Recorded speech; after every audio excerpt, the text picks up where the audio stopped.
Everyone, আশা করি সবাই ভালো আছেন। আমাদের থিম ডেভেলপমেন্টের এই পর্যায়ে আমরা একটা আইকন লাইব্রেরি তৈরি করা শিখব মূলত। তো এর আগের ভিডিওতে আমরা এইরকম একটা সিম্পল একটা আইকন আমরা স্নিপেটস থেকে লোড করাইতে সক্ষম হয়েছিলাম। তো এটাকে আমরা কিছুটা ডাইনামিক্যালি আমরা লোড করাবো। এখানে একটু সামান্য হয়ে গেছে, এটা মার্জিন বটম 3 দেওয়া আছে। এটা আমরা চাইলে ঠিক করে নিতে পারি যে হেডারের মধ্যে কোথাও আছে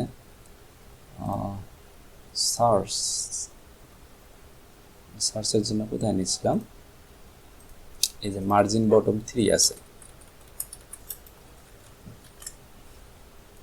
আমরা যেহেতু বুটস্ট্র্যাপ থেকে এটাকে কপি করছিলাম, তো সেই ক্ষেত্রে এটা সহ চলে আসছিল।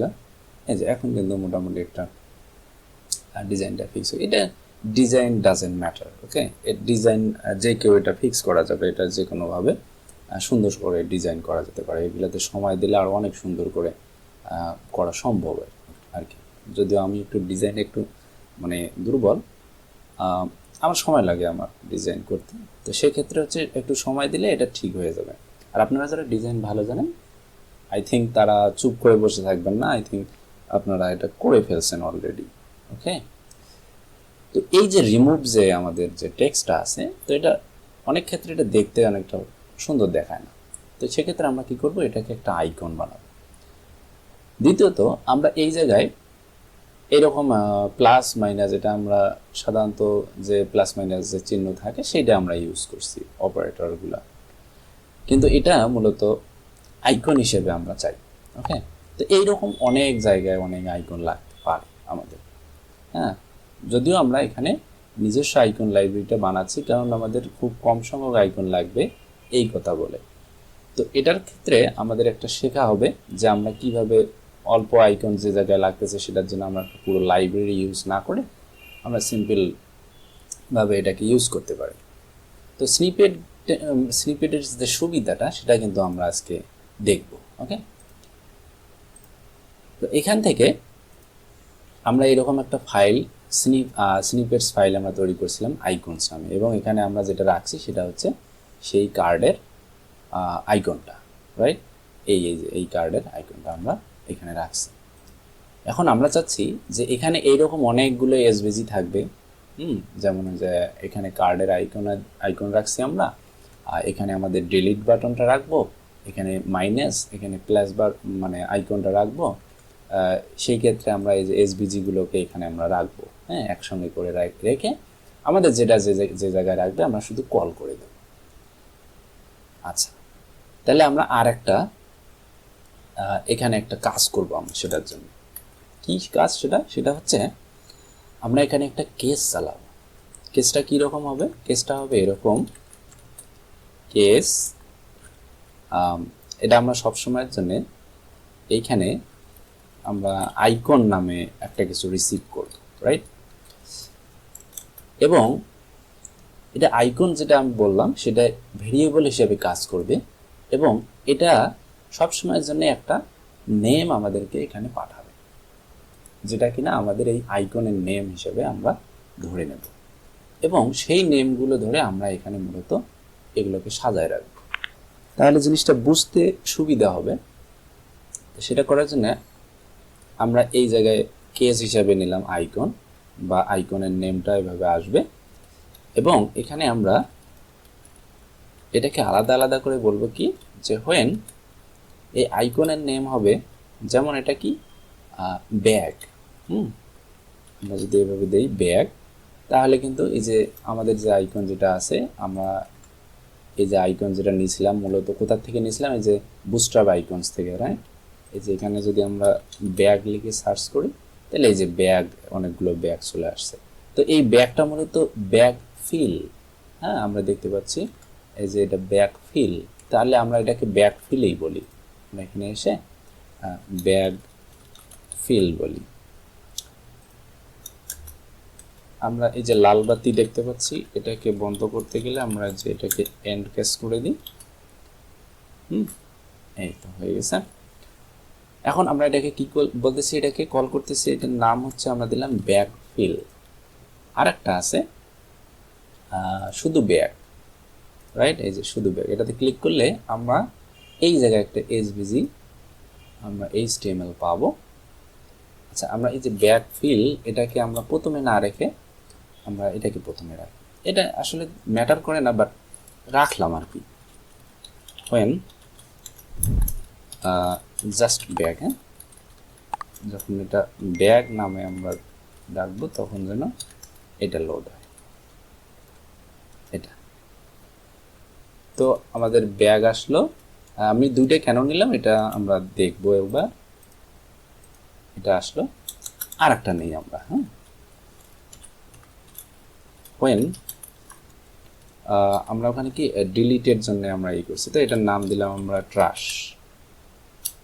ট্রাশ কি নামে আছে, এখানে যে নামে থাকবে আমরা মূলত ওই নামে নিলে বেটার হয়। আমরা এটাকে ট্রাশ, হ্যাঁ, যে নামেই আছে। কোনটা ভালো হয়, এটা একটু ভালো লাগতেছে। আচ্ছা, এইটাই নেই, সমস্যা নাই। এখান থেকে আমরা এটাকে জাস্ট সিম্পলি ট্রাশ বলে ডাকবো। Actually TRASH, sorry, trash. এবং এই ট্রাশের যে এটা আছে সেটা হচ্ছে এটা আমরা নিলাম, নিয়ে এখানে রেখে দিলাম। এটা ফরম্যাট করলে আবার ভেঙে যাবে, তো ফরম্যাট না করে আমরা এইভাবেই রেখে দিচ্ছি। তো এতটুকু রেখে আমরা সেভ দিলাম। মূলত কাজ কিন্তু আমাদের এতটুকুতেই শেষ না। এটা তো শুধু আমরা এই জায়গায় আমরা কল করলে যেটা আসবে এবং এখানে যেটা ডেলিভার করবে সেটা মূলত আমরা সাজালাম। হ্যাঁ, এখন মূলত আমাদের এই জায়গাটার কনসেপ্টটাকে কাজে লাগিয়ে আমরা যেটা চাচ্ছি সেটা পাচ্ছি কিনা সেইটার জন্য আমাদের মূলত কাজ করতে হবে। তো এটা করার জন্য আমরা প্রথমেতেই হেডারের যে আইকনটা আছে আমরা সেটাকে মূলত কাজ করে, তো এখান থেকে আমরা দেখতে পাচ্ছি যে আইকনটা এখানে চলে আসবে এই জায়গায়। এই যে এখান থেকে আমরা রেন্ডার করছিলাম আইকনসকে, রাইট? এই যে এই আইকনসকে, তো এই আইকনসটাকে আমরা এবার ভিন্ন আঙ্গিকে দেখব এখান থেকে। আচ্ছা, অ্যাজ ওয়েল অ্যাজ কাউন্টারটাকে আমরা একটা এতে নেব। আচ্ছা, এখান থেকে আমরা বলি যে if cart dot item count greater than 0, তাহলে যেটা এখন দেখাচ্ছে সেটা দেখাবে, else এই জায়গায় আমরা অন্য কিছু দেখতে চাচ্ছি। তবে এটার ক্ষেত্রে আমরা এই যে স্প্যান যেটা আছে এটাকে কপি করে আমরা সিম্পলি এই জায়গায় রেখে দিলাম। এখন কিন্তু আইকনসকে কল করলে কিন্তু এটা ডিজাস্টার অবস্থা হয়ে যাবে, ওকে, কারণ আইকনসের মধ্যে অনেকগুলো আইকন আছে। তো এটা করার জন্য আমরা কি করব, এখান থেকে আইকনস কি ফাইলের নাম, কিন্তু এই যে আইকনস এটার সঙ্গে কোনো ম্যাটার নাই। তো আমরা এখানে একটা ভেরিয়েবল পাঠাবো, নাম হচ্ছে আইকন। এই যে আমরা যে এই যে ভিতরে যে আইকন দিছি না, এই ভেরিয়েবলটা মূলত আমরা এখানে পাঠাবো। তো ভেরিয়েবলটার নাম আমরা কি দিলাম, আইকন দিলাম। এবং এই ভেরিয়েবলের মধ্যে আমরা যখন কি আইটেম কাউন্ট গ্রেটার দেন 0 মানে হচ্ছে আমাদের কার্ডে আইটেম আছে, তখন মূলত আমাদের দেখাবে ব্যাক ফিল যেটা সেটা, ওকে। আর যখন আইটেম থাকবে না তখন শুধুমাত্র ব্যাক দেখাবে আমাদের। একটু জুম করে নিই, দেখতে সুবিধা হবে। এই মূলত এতটুকু কোড আমরা এখানে লিখলাম, সেভ দিলাম। এবার যদি আমরা প্রিভিউ করতে যাই এবং এখানে গিয়ে একটা রিলোড দিই, এখন কিন্তু ব্যাক ফিল দেখাচ্ছে, ওকে। তো আমরা যখন ডিলিট করে সব কিছু শেষ করে ফেলবো তখন কিন্তু ওই যে ওইটা দেখতে পাবো। তো আমরা চাচ্ছি না এই প্রোডাক্টগুলো একবার আমরা অ্যাড করে ফেলছি, সো আমরা একবার পরে ওটা দেখতে পাবো। আপনারা চাইলে এটা করে আপনারা নিজেরাও টেস্ট করে করতে পারেন। তো আমরা এটা দেখবো না এখন, সব কিছু ডিলিট করতে হবে যদি আমরা শুধু ব্যাগটাকে দেখতেছি। ওকে, তো এটা আপাতত এইভাবেই থাকলো। এখানে আমাদের আছে কয়টা, 3টা আছে। এগুলো আউট অফ স্টক হয়ে গেছে দেখে এটা আমরা কিন্তু চেঞ্জ করতে পারতেছি না। ওকে, আর এটা কিন্তু পারতেছি, এটা আরও আছে। এখন এই রিমুভের আইকন আমরা যেহেতু ট্র্যাশ বিন একটা আমরা নিয়েছিলাম, তো সেটাকে আমরা ইউজ করবো কীভাবে সেটা দেখব। এটার জন্য আমরা কার্ট টেমপ্লেটে আসি, এসে আমরা যেই জায়গায় মূলত এটা ইউজ করছি সেই জায়গাটাতে চলে যাব। সেটা কোথায়, এই যে line item remove URL to remove, এটা জেনারেট করে একটা কি জেনারেট করে অ্যাকচুয়ালি, এই যে আইডি, এই আইডিটা হচ্ছে কি, আমরা নিচের দিকে যদি তাকাই তাহলে হচ্ছে চেঞ্জ, তারপরে প্যারামিটার হিসেবে আইডি পাঠাচ্ছে এবং কোয়ান্টিটি পাঠাচ্ছে 0 করে।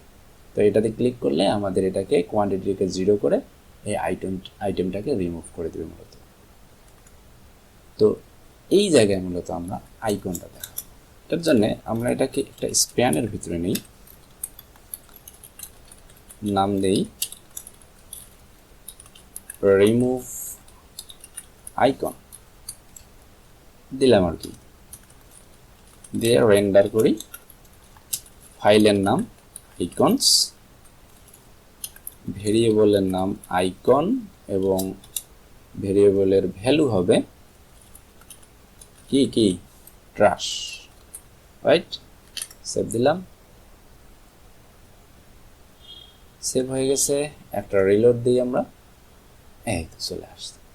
তাহলে এই জায়গায় আমরা কি পাইলাম, ব্যাগ পাইলাম, এই জায়গায় আমরা ট্রাশ বিন পাইলাম। ইউজ করছি কি, একটা সিম্পল স্নিপেটস, সেম স্নিপেটসে যাচ্ছে, বাট যখন আমার যেটা দরকার আমি সেটা কিন্তু নিচ্ছি, আমাকে সুন্দরভাবে সেটা ডেলিভার করতেছে। তার মানে সব কিছু ঠিকঠাক আছে। এখন আমরা যদি এটাতে ক্লিক করি, সেম কাজটাই করবে যেমনটা ওই টেক্সটে ক্লিক করলে করতেছিল। এরপরে আসতেছি এই যে প্লাস মাইনাস নিয়ে। তো প্লাস মাইনাসের জন্য আমরা যেহেতু আইকনগুলো এখনো এখানে নেই নাই, তো আমরা এটার জন্য আগে মাইনাস, যেটা একে কি বলতেছে এরা, ড্যাশ বলতেছে। আচ্ছা, এখানে ড্যাশ এলজি আছে এবং ছোট একটা ড্যাশ আছে, আমরা যে কোনো একটা ইউজ করতে পারি। আমরা শুধু ড্যাশটা নিলাম। ওকে, এটাকে কপি করলাম। তো আমরা এটাকে ড্যাশ না বলে আমরা মাইনাস বলবো। এটার সঙ্গে রিলেভেন্ট when মাইনাস,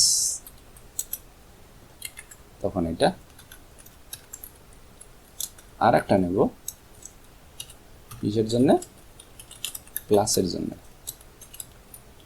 প্লাস, তখন মূলত এখান থেকে আমরা দেখি প্লাস প্লাস প্লাস প্লাস, এই যে প্লাস, এইখান থেকে কপি করে এই প্লাসের জন্য আমরা এই জায়গায় নিলাম, সেভ দিলাম। এবার আমরা টেমপ্লেটে আসি, কার্ট টেমপ্লেট। ওকে, তো এখানে আমরা কোথায় দেখতে পাচ্ছি এটা, এই যে প্লাস মাইনাস। আমি মাইনাসটাকে আগে চেঞ্জ করি, এখান থেকে চেঞ্জ করতে গেলে আমরা প্রথমে কি করব, এটাকে রেন্ডার করে নেব। কোন ফাইলটাকে, আইকনস স্নিপেটসের যেটা, সেটা নিলাম।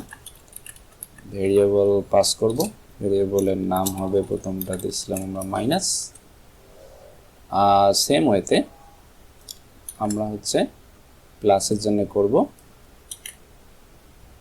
তো এটার নামটা হবে প্লাস।